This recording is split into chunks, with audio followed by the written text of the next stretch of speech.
Hello everyone. Today we'll do the last topic of Durkheim and then discuss some of the questions which were posted in the book. So we know quite a bit about Durkheim by now. We saw Durkheim's social world and his sociological imagination, that is, his perspective of functionalism. We have seen some of his key ideas till now given in his four books. The fourth one we will see today. And in that we saw his sociological method of positivism. We saw what were social facts, how they are external to and coercive of the individual. We also saw Rousseau's influence on Durkheim in his concept of collective consciousness. In Durkheim's theory of religion, we saw why he chose to study religion in its most elementary, that is, pristine form.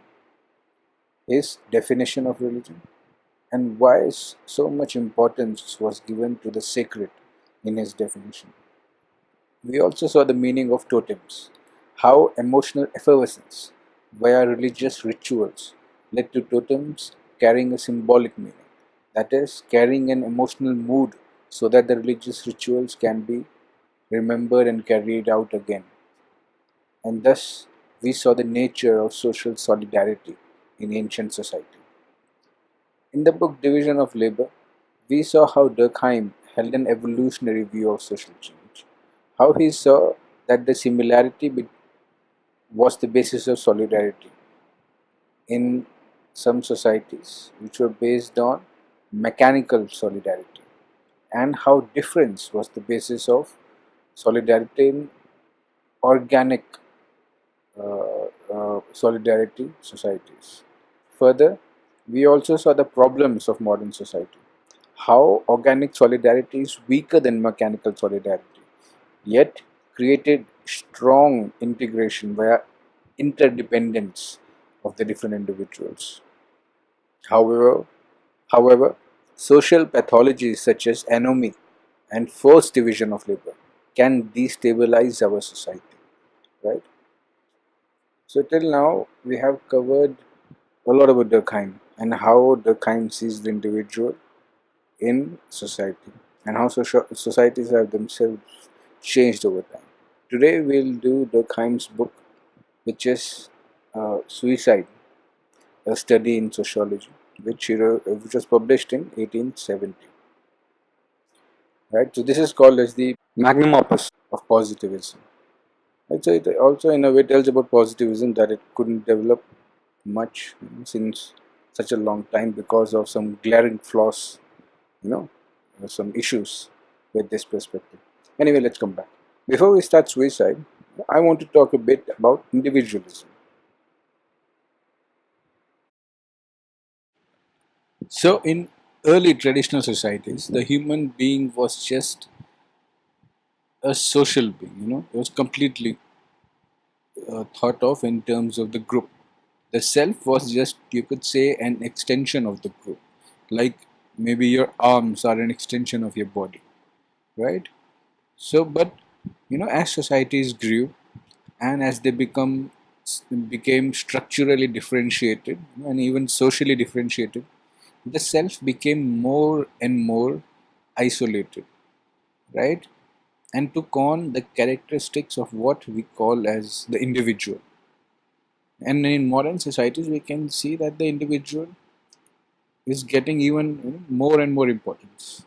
The Constitution gave the fundamental rights based on individual as the basis of society, right? Rather, but it also gave some group rights, right, based on a group, a religious group, as the basis of society, right? And that's why sometimes we see a conflict, right, between these two these two rights, individual versus group, even now, like it's played on in the triple talaq rule, right? Ultimately, should individual rights, that is gender equality, prevail over group rights, right? Uh, so that is the importance of individuals in modern society, right? So also Durkheim said that modern society consists of both organic and mechanical solidarity. Hence, we see this conflict. And we can also see that individualism leads to increasing freedom of choice and individual expression, right, which was not possible under traditional societies. But there are some dysfunctional consequences to this, some problems. You could say pathologies in a way, right? Even though Durkheim didn't use this term, right? We saw social pathologies, problems which act on a societal level, which was first division of labor and anomy. Right? So, in a way, this pathology, which is suicide, acts on an individual level, right? And uh, the thing is that most people think of suicide to be a extremely personal decision, right? But Durkheim showed that the suicide rate is actually, you know, a function of social factors, like the two, to be specific, which were the level of group attachment a person has and the regulation the group has over the person's actions. And from these two factors, Durkheim created four typologies of suicide.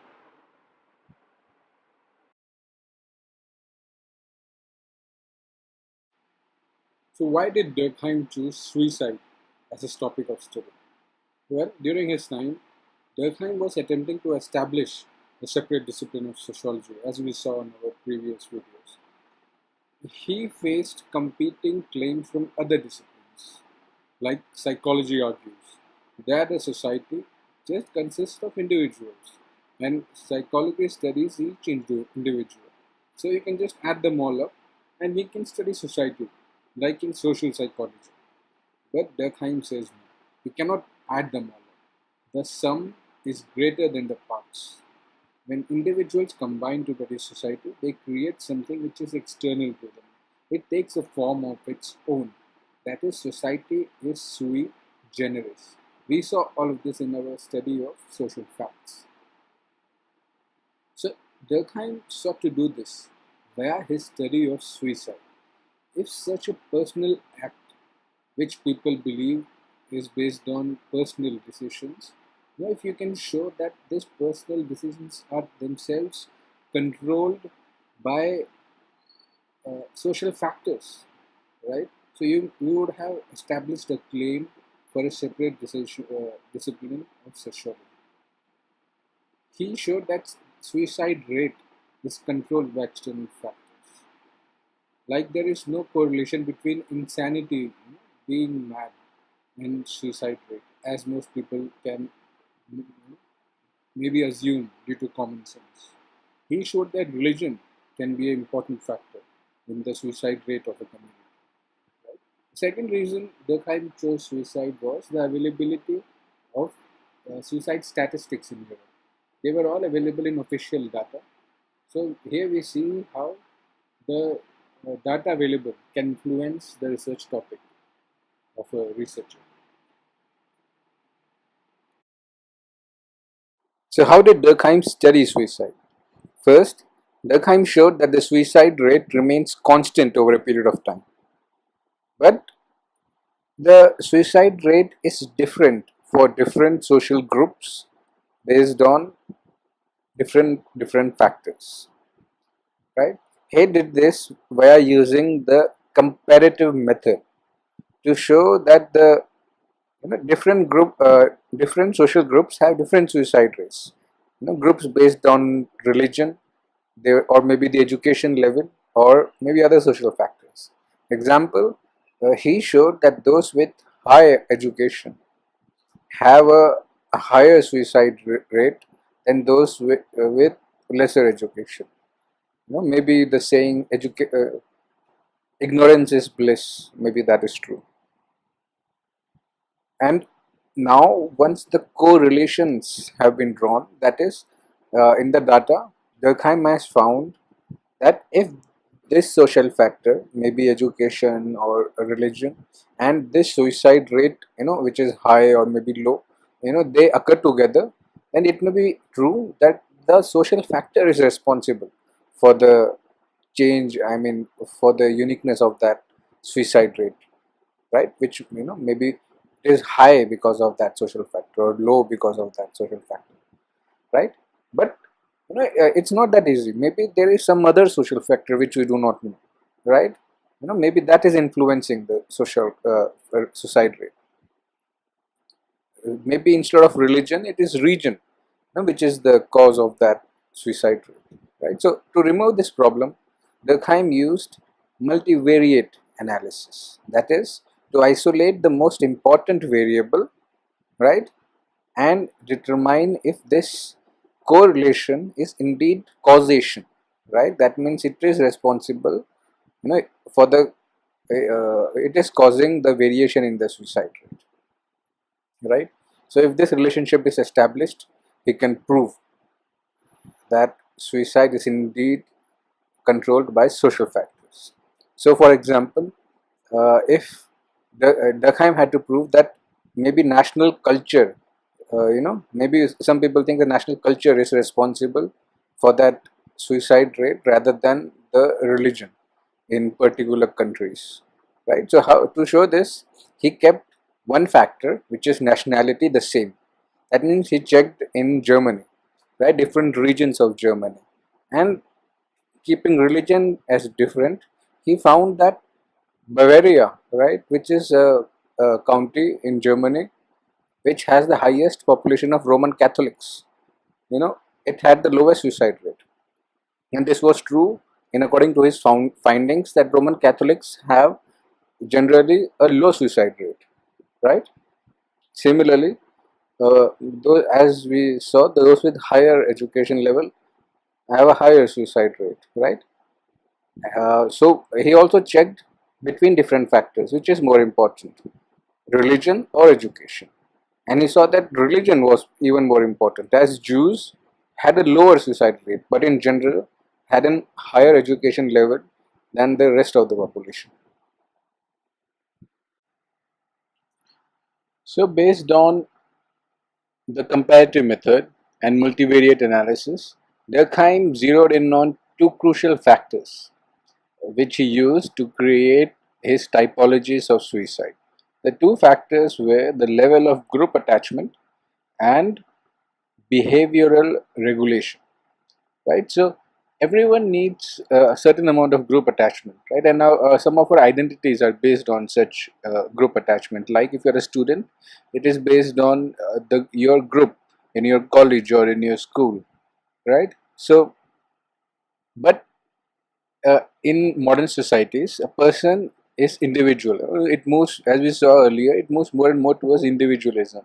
That one person can have more than one groups, and he can choose himself which group he wants to be, right? So, and therefore, there is sometimes a clash between two groups. One group cannot understand the perspective of the other, right? This frequently happens in marriage, right? When you bring someone uh, uh, who you met maybe via your group of your education level or something else, right? It clashes with your group of your community, right? Because and it is very hard for either side to see the different perspective, right?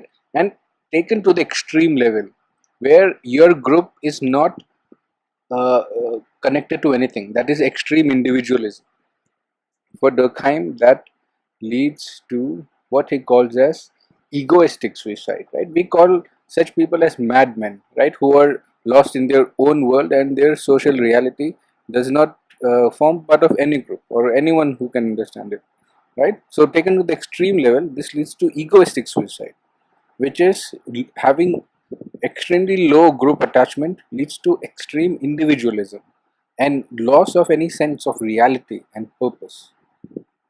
But on the other side, extremely high group attachment isn't good for the individual also, right?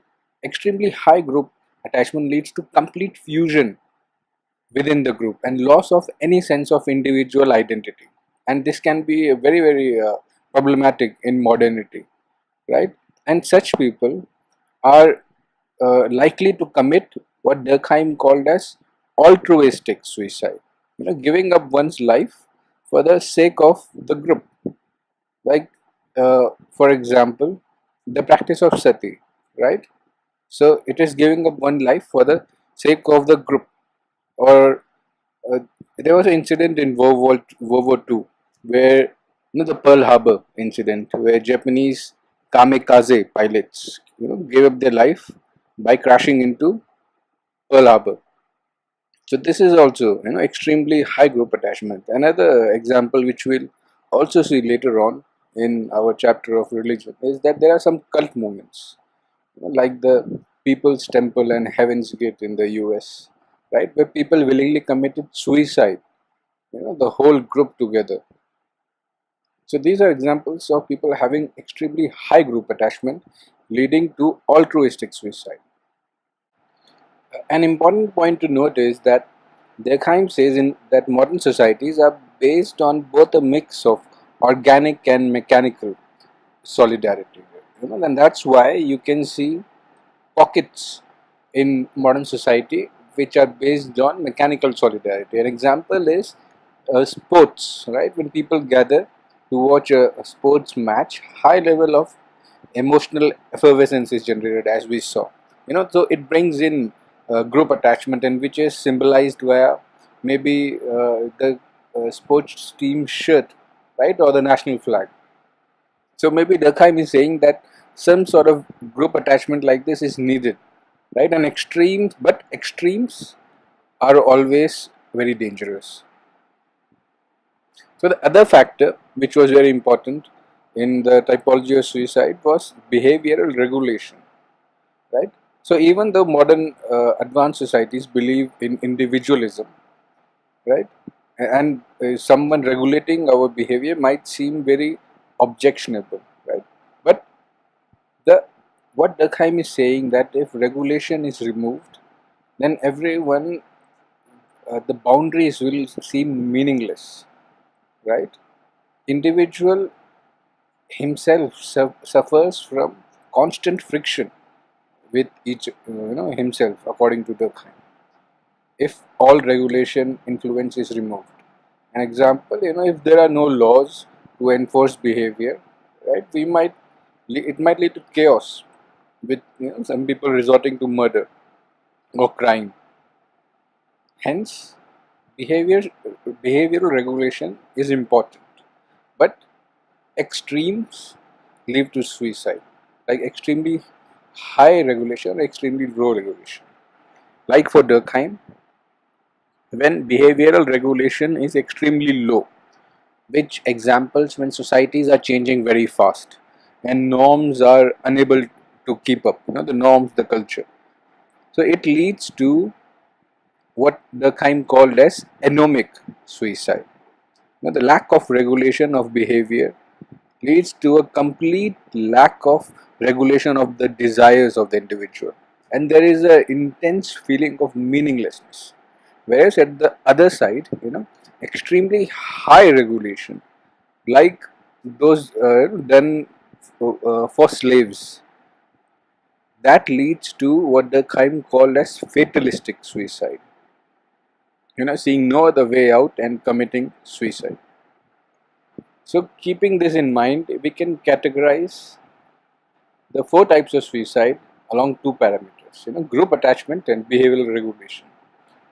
High group attachment leading to altruistic suicide, and high behavioral regulation leading to fatalistic suicide. Similarly, low group attachment leading to egoistic suicide, and low behavioral regulation leading to anomic suicide. So this is the end of the study of Durkheim on suicide. Next, we'll discuss some questions which have come in UPSC or can come in the UPSC Sociology exam. And you can post your answers in the Telegram group. Please like and subscribe us. Thank you. Till next time.